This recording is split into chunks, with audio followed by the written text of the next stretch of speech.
আপনার আমার জীবনে যদি থেকে থাকে ভাই, আজকে থেকে এই মুহূর্ত এখন থেকেই এই তিনটি জিনিস আপনার জীবন থেকে সরিয়ে ফেলুন। তিনটি জিনিস যদি আপনার আমার জীবনে থেকে থাকে, আপনার আমার জীবন ধ্বংস করে দেওয়ার জন্য যথেষ্ট, আর কিচ্ছু লাগবে না। তিনটি জিনিসই আপনার আমার জীবনকে বরবাদ করে দিবে, আপনার আমার জীবনকে একেবারেই ধ্বংস করে ফেলবে। এই তিনটি মাত্র জিনিস, মুখে উচ্চারণ করাটা একদমই সহজ। আপনার আমার জীবনে যদি থেকে থাকে ভাই, আজকে থেকে এই মুহূর্ত এখন থেকেই এই তিনটি জিনিস আপনার জীবন থেকে সরিয়ে ফেলুন।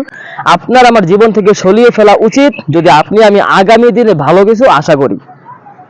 তার মধ্যে প্রথমত হচ্ছে হিংসা। হিংসা কখনোই করা যাবে না ভাই। একজন মানুষের সঙ্গে, নিজের পরিবারের কারো সঙ্গে, আপন ভাই বোনের সঙ্গে কারো সঙ্গে হিংসা করা যাবে না। আপনি হিংসা নিয়ে চলাফেরা করবেন, আপনি খেয়াল করবেন যে আপনার দিনে দিনে আপনার শুধু এই উন্নতি হচ্ছে না, আপনার কোনো প্রকার উন্নতি হবে না, আপনার শুধু অবনতি। আপনি শুধু নিচের দিকেই যাবেন, ডাউনের দিকে যাবেন, আপনার কোনো উপরের দিকে যাওয়ার কোনো সিস্টেম থাকবে না। হাদিসে আল্লাহ রাসূল সাল্লাল্লাহু আলাইহি ওয়াসাল্লাম বলেছেন যে হিংসা মানুষের নেক আমলকে, মানুষকে এমন ভাবে ধ্বংস করে দেয়, নেক আমলকে এমন ভাবে ধ্বংস করে দেয় যেমন ভাবে আগুন কাঠকে ধ্বংস করে দেয়। আগুন যেমন শুকনো কাঠকে জ্বালিয়ে দেয়, হিংসাও কি আপনার আমল নামাকে, আপনাকে ধ্বংস করে দিবে। আপনার আমল নামা ধ্বংস মানে আপনি ধ্বংস, সহজ কথা। এই জন্য ভাই প্রথমত আমাদের হিংসা ছাড়তে হবে। পারবো ইনশাআল্লাহ? অবশ্যই কমেন্ট করে যাবেন। আজকের ভিডিওটা কেউ স্কিপ করবেন না, কেউ স্কিপ করতে পারবেন না, পুরো ভিডিওটা অবশ্যই দেখবেন। 2 নাম্বার হচ্ছে লোভ। দেখেন মানুষের জীবনে লোভে, একটা কথা তো আমাদের সমাজে আছেই যে লোভে পাপ, পাপে মৃত্যু। দেখেন আমরা অনেক সময় অনেক বিষয় লোভ করে থাকি। ওখানে গেলে এত টাকা পাবো, এই কাজ করলে এত টাকা পাবো, এটা করলে ওইটা পাবো, এই করলে সেই হবে। দেখেন এই সকল লোভ বাই করা যাবে না। জীবনে চলার পথে আপনার যেটা, আপনার কষ্টার্জিত যে ইনকাম, কষ্টার্জিত যে টাকাগুলো আপনি ইনকাম করেছেন, আপনি অর্জন করেছেন, এটা দিয়ে সুখী থাকার চেষ্টা করেন।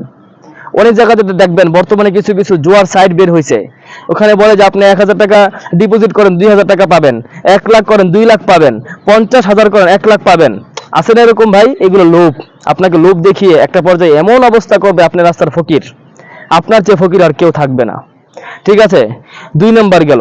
3 নাম্বার যে বিষয়টা, এটা হচ্ছে ভাই, এটা আপনার আমার সবার সবার সবার মাঝেই আছে আমি যা মনে করি, এটা হচ্ছে অহংকার।